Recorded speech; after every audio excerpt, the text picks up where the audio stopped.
बहुत सुंदर भाव। श्री सुखदेव जी वर्णन कर रहे हैं श्री गोविंद की भुजाओं में सुरक्षित द्वारिका में गोविंद भुज गुप्तायाम द्वारवत्याम कुरुद्वः।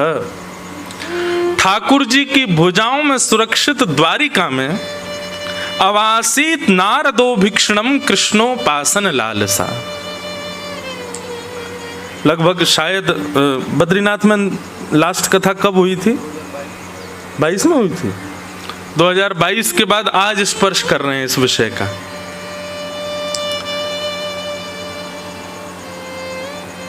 ठाकुर जी की भुजाओं में सुरक्षित द्वारिका में नारद आदि जैसे संत विचरण करते हैं। बोले किस भाव से विचरण कर रहे हैं? तो अंतिम शब्द जो है बहुत सुंदर है, कृष्णोपासन लालसा। कृष्ण की उपासना की लालसा से। वहीं रास पंचाध्याय में जब गोपियां गोपी गीत गाती हैं तो वहां क्या आता है? कृष्ण दर्शन लालसा। रुरुदुः स्वस्वरम राजन कृष्ण दर्शन लालसा। ये लालसा शब्द जो है ना, ये उचित नहीं है। लालसा शब्द को एक प्रकार से विषयी शब्द माना गया है। बस ठीक है।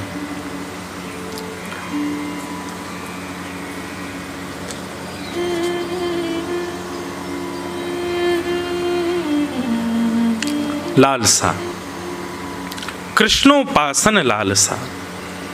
लेकिन मैं एक बात कथा में कहा करता हूं, जितने भी विकार हैं संसार में और मानव के अंदर, काम क्रोध लोभ मोह लालसा ईर्ष्या द्वेष अभिनिवेश अहंता ममता, जो कुछ भी है वो सब यदि ठाकुर जी के प्रति पधरा दिए जाएं तो वो सब भी भक्ति बन जाते हैं। किसी व्यक्ति के अंदर यदि क्रोध है और यदि वो क्रोध संसार के किसी व्यक्ति से ना होकर के ठाकुर जी के प्रति यदि हो जाए, जैसे कभी कभी ऐसा क्रोध आता है, ठाकुर जी हम पूतना से तो बढ़िया ही हैं, इतने बुरे तो नहीं है जितनी बुरी पूतना थी। आपको विष दे करके मारने आई थी, भैया हेलीकॉप्टर बंदी करे यार।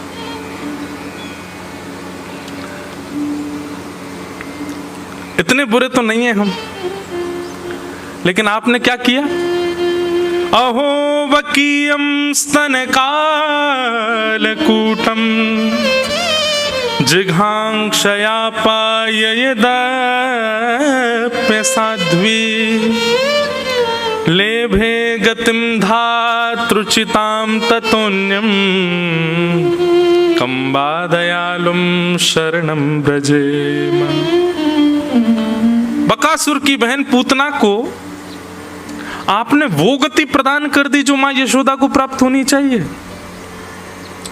मतलब आप मुझे मारने आए, आपने मुझे मारा और मैंने क्या किया? मेरे पिता की जो पदवी है, मेरे पिता का जो स्थान है, वहां पे मैंने आपको बैठा दिया। ऐसा कोई करता है क्या? ठाकुर जी ने यही किया। पूतना मारने आई और पूतना को मातृगति प्रदान कर दी।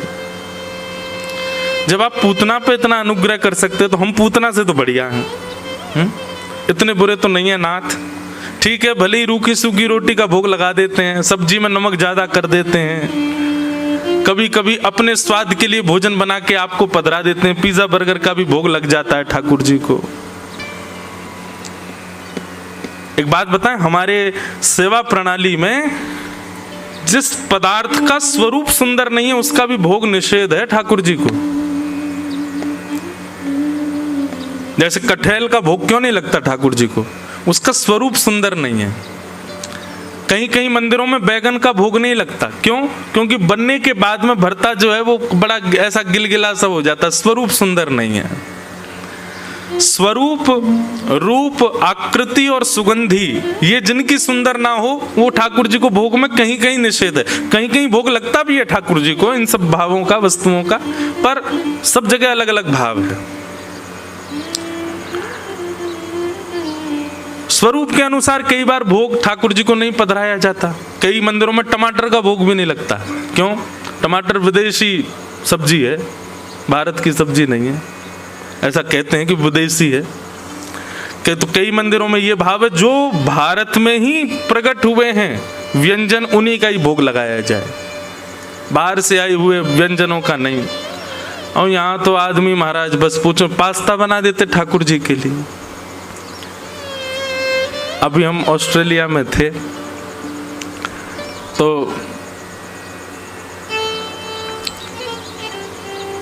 एकादशी के दिन व्रत वाला पास्ता ठाकुर जी को वहां बनाया। महाराज जी व्रत वाला है। मैंने काय का है? कूटू का है क्या? कूटू का पास्ता। अब ये पता है क्या है, तो जो लोग करते हैं उनको कोई ऐसा नहीं कि उनकी मैं निंदा कर रहा हूं, वो बुरा भी नहीं माने। कलयुग है भाई, इतना कर रहे हो यही बहुत है। भगवान नहीं करे कभी। आजकल वो भी एक नाम चलता है ना, कबाब, बोलने में ही विचित्र लगता है, उसमें भी वेज जोड़ देते हैं लोग आगे। वो समय दूर नहीं, आगामी 10-15 साल बाद वो भी बनेगा एकादशी वाला कबाब, वेज बिरयानी। चावल कोई थोड़ा बहुत कर देते हैं, उसका नाम बदल दिया। हे नाथ, ठाकुर जी कभी कभी सोचते तो होंगे भाई तू काय को कर रहा है एकादशी, वो जरूरी थोड़े, ऐसा तो नहीं कि तेरे करने से ही मैं प्रकट होऊंगा, मत करे, इससे बढ़िया तो खा, बढ़िया प्रेम से रोटी खा ले, काय को बना रहा है भाई एकादशी वाला सब सामान। व्यक्ति अपने स्वाद के लिए ठाकुर जी का भोग लगा देता है, कई बार उसको प्रिय लगता है इसलिए ठाकुर जी को भोग लग जाता है। और महाराज हम कहाँ गए, जहां हम बैठे हैं महादेव की भूमि, इनके नाम पे तो महाराज क्या क्या करते हैं लोग। बुरा नहीं मानिएगा, और मान जाओ तो कोई बात नहीं, पर महादेव के नाम पर जो लोग ये बात कहते हैं, ऐसा ये कुछ भी नशा की वस्तु कर लेते हैं, फिर कहते हैं महादेव का प्रसाद है। ये तो महादेव का प्रसाद तो विष भी है, और ये तो साक्षात नीलकंठ है, वो भी तो प्रसाद है, ले लो उसको भी प्रसाद के रूप में। क्यों हम लोग देवताओं का नाम आश्रय लेकर के और अपने स्वाद के लिए, अपनी इच्छाओं के लिए, अपने व्यसन के लिए हम देवताओं का नाम लेकर के क्रियाओं को कर देते हैं। मैं तो कहता हूं किसी दिन महादेव प्रकट हो गए ना, त्रिशूल से इतना मारेंगे उन लोगों को ढूंढ ढूंढ के जो जो इस प्रकार की क्रिया करते हैं उनके नाम से। ऐसा नहीं करो। मैं देखता हूं इतनी दूर दूर से लोग चल करके आते हैं, कावड़ यात्रा वाले। आजकल जो चल रही है क्या, भोला बोले, एक व्यक्ति दौड़ेगा जल लेकर के, फिर दूसरा उससे लेके दौड़ेगा आगे। पर ऐसे सब तो बहुत अच्छे, ऐसा नहीं है, पर कई लोग उनमें ऐसा उपद्रव कर देते हैं ठाकुर जी के नाम पर, महादेव के नाम पर, फिर गलत सलत कुछ खाते पीते हैं और दिख जाते हैं जब, बहुत पीड़ा होती है। ऐसा नहीं करो, इससे बढ़िया तो घर बैठे रहो। आपको पता है व्यसन आप स्वच्छंद कर लो, वैसे तो करना ही नहीं चाहिए, लेकिन भाई फिर भी व्यसन कोई स्वच्छंद कर रहा हो उसको पाप तो लगता है, पर जो ठाकुर जी के नाम पे व्यसन करता है उसको तो महापाप लगता है। व्यसन करना ही वैसे ही कर लो, इनका नाम आश्रय क्यों ले रहे हो? ये सब नहीं। तो भगवान के भोग में द्वारिका में तो एक मुझे नई बात पता चली। द्वारिका के हम तो सेवक लोग हैं ना, तो पूछते रहते हैं सेवा कैसे हो रही है, यहाँ पे प्रसाद का रूप क्या है, क्या है, सब जगह का अलग अलग भाव है। तो द्वारिका में तो ऐसा सुनने में आया, वहाँ की रसोई में हम मैया से पूछ रहे, मैंने मैया ठाकुर जी को भोग में कैसी वस्तु पधराते हैं? उन्होंने इतना सुंदर एक शब्द में उत्तर दिया, बोले जिस व्यंजन को पाने के बाद जब आपको उसकी बब सामे, उसकी डकार आवे, उसमें सुगंधी ना हो, उसमें कोई स्वाद ना हो, ऐसी वस्तु ठाकुर जी को भोग में पधराई जाती है, जिसके पाने के बाद में उसका स्वाद जो है वो केवल हवा मात्र रहे, उसमें कोई सुगंधी या कोई स्वाद ना उत्पन्न होता हो, ऐसे व्यंजन ठाकुर जी को पधराए जाते हैं। नई बात, उनमें तो बहुत सारी चीजों का निषेध हो जाता, मूली का निषेध हो गया, गाजर का निषेध हो गया। तो बड़ी बड़ी प्रणाली हमारे वैष्णवों ने करी हैं, उसके अनुसार, संप्रदाय अनुसार, अपने भावानुसार उनका पालन किया जाता है। कृष्णोपासन लालसा। द्वारिका में नारद आदि संत क्यों विचरण करते हैं? बोले कृष्ण की उपासना की लालसा से। तो हमारे जितने भी अवगुण हैं वो अवगुण ही भक्ति बन जाएंगे यदि उसमें ठाकुर जी का भाव विद्यमान हो जाए। क्रोध है, यदि वो संसार मनाओगे ठाकुर जी से हो जाए नाथ, सुना है तारे हैं तुमने लाखों, हमें जो तारो तो हम भी जाने। सुना है तारे हैं तुमने लाखों, हमें जो तारो तो हम भी जाने। अब ये एक सूक्ष्म क्रोध है ठाकुर जी से, आपने इतने तार दिए नाथ, हमने क्या बिगाड़ा आपका? आप जैसे कहते हैं वैसे रहता हूं, जैसा आपका शास्त्रों में वर्णन है वैसे रहने का प्रयास करता हूं, सच बोलता हूं, झूठ से दूर रहता हूं, सब कुछ व्यवस्थित करके चलता हूं। अच्छा बंधुओं, एक प्रश्न आता है मन में, बहुत ध्यान से सुनना। हमको भी 1 महीना बाद माइक मिला है ना, आज हम 1 महीना बाद, 1 महीना से सबसे ज्यादा याद आई मुझे व्यासपीठ की। इतना स्मरण हो रहा था कब बैठूं, कब कुछ सुनाऊं। वहां पे भी सुनाता था, करने तो आराम गया था, 2 दिन में ही आराम हो गया मेरा। तीसरे दिन से यूं लगे अब तो आराम, अब तो नींद ही नहीं आ रही, क्या करें। तो हमने छोटे छोटे मीट एंड ग्रीट रखे। कथा तो अकेले थोड़ी, पूरी टीम यहीं थी, हम अकेले कैसे कथा करें। तो लोग बागों को बोल देते थे हाँ भाई यहाँ रुके, आ जाओ। इतनी भीड़ आती, उनके बीच में बैठ के थोड़ी बहुत देर सत्संग करते। एक दिन एक बालक ने वहां पर एक प्रश्न किया और उससे इतना सुंदर भाव ठाकुर जी ने प्रेरणा देकर के उत्तर दिलाया। अधिकतर लोगों के मन में ये प्रश्न होता है महाराज जी, व्यसन करने वाले, उल्टे सीधे काम करने वाले लोग कभी कभी ज्यादा सुखी दिखाई देते हैं। भक्ति पथ पर चलने वाले, यम नियम आसन प्रत्याहार ध्यान धारणा समाधि का पालन करने वाले, जप करने वाले, बिना प्याज लहसुन का प्रसाद पाने वाले, रात्रि जल्दी सो जाने वाले, सत्य का आचरण करने वाले लोग कभी कभी दुखी दिखते हैं। भगवत आराधन करने वाले लोगों के जीवन में कभी कभी संकट ज्यादा दिखाई देते हैं, कष्ट ज्यादा दिखाई देते हैं, और व्यसनी पामर जीव कभी कभी बड़े प्रसन्न दिखते हैं। ऐसा क्यों? इसका भगवत कृपा से एक उत्तर मन में आया, बहुत ध्यान से सुनना। सीधी बात है, जिसके घर में रहते हो, जिसके देश में रहते हो, जिसके नगर में रहते हो, यदि उसके बनाए नियमों का पालन नहीं करोगे तो दुखी रहोगे। हम लोग कलयुग में रहते हैं और पालन करते हैं सतयुग का। रहते कहां पर हैं? कलयुग में। और पालन क्या कर रहे हैं? सतयुग का। सुबह जल्दी उठेंगे, बताओ 5 बजे से कथा, आज सॉरी 5:30 बज गए हैं, कल 5 बजे बैठ जाऊंगा मैं। कल आप और जल्दी 4:45 तक आ जाना। आज भी आ ही गए होंगे, हम ही हैं ऐसे, क्या करें। तो आप रहते कलयुग में हो और पालन करते हो सतयुग का। कलयुग को ये बात अच्छी लगेगी? नहीं लग सकती। तो कलयुग क्या करता? अब वो आप पर कुछ प्रहार तो कर नहीं सकता, तो वो क्या करता है?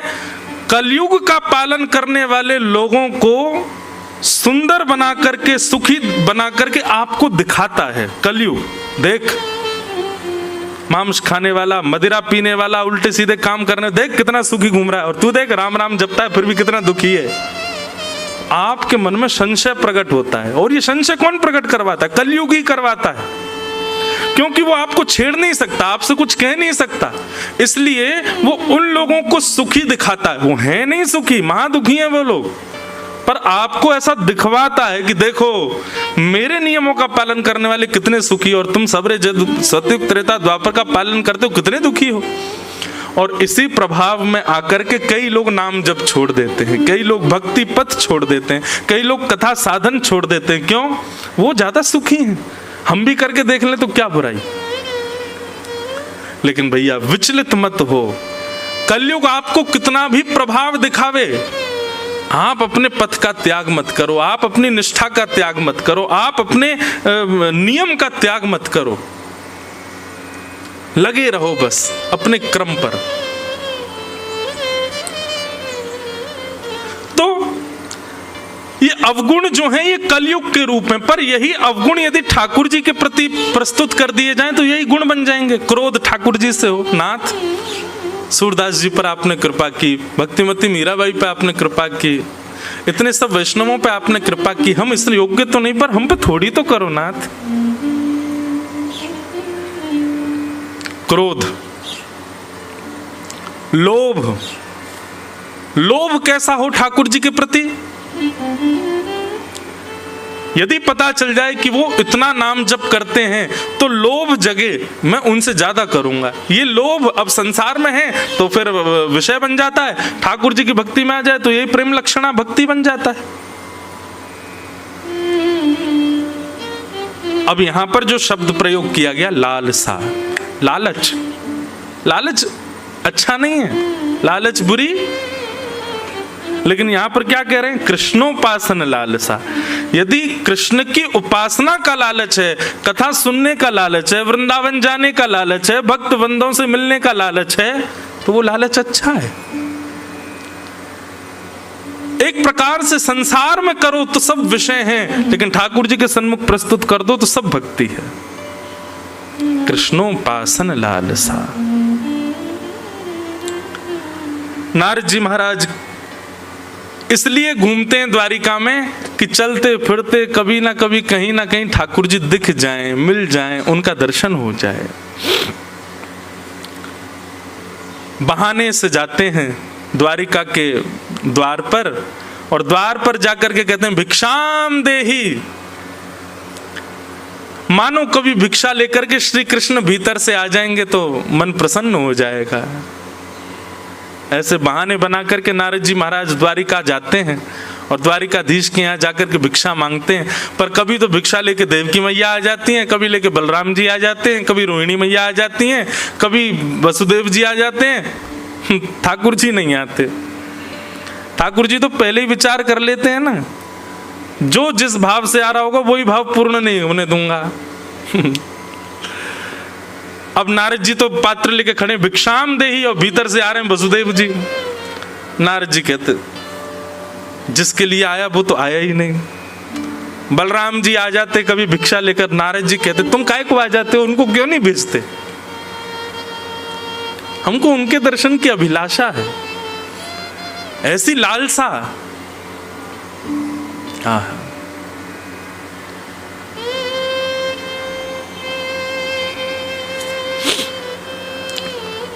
श्री नारद जी आज जब गए भिक्षा लेने के लिए तो वसुदेव जी आए, भगवान श्री कृष्ण के पूज्य पिताजी, और भिक्षा लेकर के जैसे ही आए, भिक्षा देकर के उन्होंने नारद जी के चरण पकड़ लिए। बोले हे नारद जी, मेरे मन में कुछ संशय हैं, कुछ प्रश्न हैं, कुछ भाव हैं, आप मेरे पास बैठो, मुझे आपसे पूछना है। और यहीं से नवयोगेश्वर संवाद प्रारंभ होता है। नारद जी बोले क्या संशय है आपका, बताओ। तो भगवान श्री कृष्ण के पूज्य पिताजी श्री वसुदेव जी कहते हैं नारद जी, पूरा विश्व जिनको प्राप्त करना चाहता है, पूरा विश्व जिनको भजता है, ऐसे परमात्मा श्री कृष्ण मेरे पुत्र हैं। मैं चाह करके भी उनका भजन नहीं कर पाता, मैं चाह के भी उनकी आराधना नहीं कर पाता, मैं चाह करके भी उनको प्रणाम नहीं कर पाता, क्योंकि वो मेरे पुत्र हैं। तो मैं कैसे उनकी भक्ति करूं, मैं कैसे उनका आराधन करूं, मैं कैसे उनको प्रणाम करूं, मैं कैसे उनका वंदन करूं? कृपा करके आप वैष्णव हो, आप मेरा मार्गदर्शन करो। कैसा प्रश्न है वसुदेव जी का, अपने पुत्र को भजना चाहते हैं, वो प्रश्न कर रहे हैं। तब नारद जी महाराज कहते हैं, बोले इस प्रश्न के उत्तर में तो मैं आपको वो संवाद सुनाऊंगा जो एक बार राजा निमि को 9 योगेश्वरों ने सुनाया था। यही नवयोगेश्वर संवाद।